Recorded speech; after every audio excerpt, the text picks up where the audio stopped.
अस्सलाम वालेकुम दोस्तों, मुझो नालो वलीकुल इस्लामी ॾिसी रहा मुझो यूट्यूब चैनल सिंधी ग्राफिक्स। तो दोस्तों अॼु मां तव्हांजे लाइ हिकु ख़ासि वीडियो खणी आयो आहियां। जिन दोस्तनि खे इहा ख़बर न आहे त वोट कीअं थींदो आहे ऐं कहिड़े तरीक़े सां थींदो आहे, त उन्हनि दोस्तनि जे लाइ हीअ वीडियो आहे जेके 2018 खां पोइ जेके दोस्त नवां जिन वोट अॼु ताईं न आहे ॾिनो, हीअ ख़ासि करे उन्हनि जे लाइ वीडियो आहे। हीअ मुंहिंजी नंढड़ी डॉक्यूमेंट्री इंशाल्लाह तव्हां सभिनी दोस्तनि खे पसंदि ईंदी ऐं तव्हां सभु दोस्त मुंहिंजे हिन वीडियो खे लाइक ज़रूरु कंदा। त अचो वीडियो जी कयूं था शुरूआत। जिन दोस्तनि खे पंहिंजी वोट जी ख़बर न आहे उहो 83 ते SMS करे छॾे। पोलिंग स्टेशन में दाख़िल थियण खां पोइ तव्हांजो पोलिंग ऑफिसर तव्हांजो NIC चेक कंदो। जे अगरि NIC तव्हांजो ओरिजिनल हुअणु घुरिजे। NIC जी अगरि डेट ख़तमु थियल आहे त तव्हांजो वोट थींदो, पर उन सां शायद तव्हांजो NIC असुलु हुजे, कापी क़ाबिले क़बूल न आहे। उन खां पोइ एजेंट तव्हांजो NIC चेक करे ऐं NIC जी जेको वोट लिस्ट थींदी आहे उन में तव्हांजो नालो चेक कंदो ऐं वॾे आवाज़ में ऐलान कंदो त जीअं एजेंट ॿुधनि ऐं एजेंट उनखे वाज़ी करे ॿुधाइनि त हिन जो नालो लिस्ट में आहे। उन खां पोइ पोलिंग ऑफिसर तव्हांजो अंगूठो चेक कंदो ऐं उनखे मस हणंदो। मस जो निशान लॻाइणु ज़रूरी आहे। औरत जे अंगूठे सॼे हथ जे अंगूठे ते निशान लॻाईंदो ऐं मर्द जे ते खॿे हथ जे ते निशान लॻाईंदो। उन खां पोइ लिस्ट में नालो चेक करे उन लिस्ट में नालो कटींदो। उन खां पोइ तव्हांजो अंगूठो मस सां भरे करे ऐं तव्हांजे लिस्ट जे साम्हूं नाले जे भर में ऐं फ़ोटू जे भर में तव्हांजो अंगूठे जो निशान लॻाईंदो।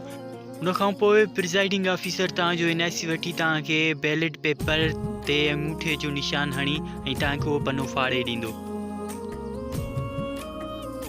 यादि रहे त म्यूनिसिपल ऐं टाउन कमेटी जो हिकिड़ो वोट थींदो आहे ऐं जीअं त यूनियन कमेटी जा 2 वोट थींदा आहिनि ऐं यूनियन काउंसिल जा 3 वोट थींदा आहिनि। यूनियन कमेटी जनरल मेंबर जे लाइ अछे रंग जो, जीअं त चेयरमैन ऐं वाइस चेयरमैन जे लाइ साए रंग जो पनो बैलेट पेपर इस्तेमालु थींदो आहे।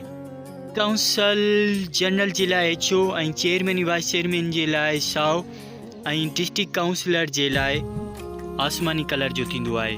म्यूनिसिपल कमेटी ऐं टाउन कमेटी जे लाइ बि नीरे रंग जो बैलेट पेपर इस्तेमालु थींदो आहे।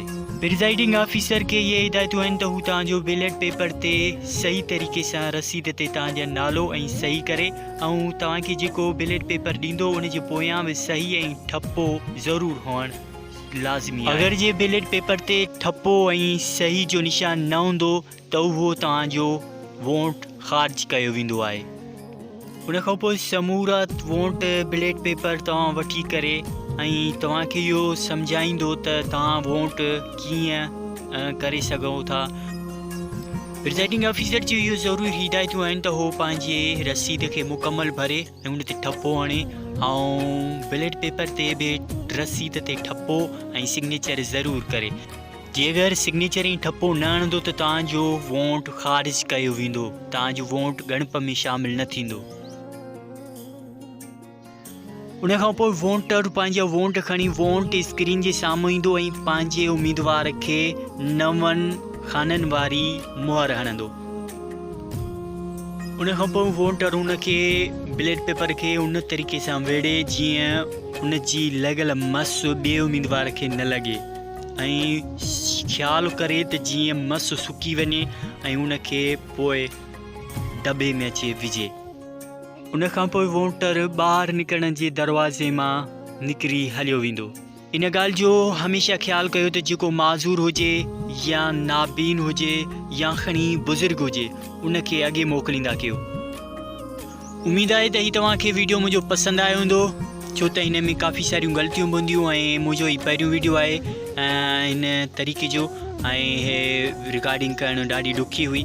त सभिनी दोस्तनि खे मां माज़रत कंदुसि त जे अगरि कंहिं जॻह ते का ग़लती थी हुजे त सॉरी, ठीकु आहे। जे अगरि तव्हां मुंहिंजे हिन यूट्यूब चैनल खे सब्सक्राइब न आहे कयो त बराए महिरबानी मुंहिंजे हिन यूट्यूब चैनल खे सब्सक्राइब कयो ऐं मूंखे सपोर्ट कयो यूट्यूब चैनल ते, छो त असां अहिड़ा काफ़ी सारा वीडियो खणी ईंदा आहियूं जेके तव्हांजे लाइ इंट्रस्टिंग हूंदा आहिनि।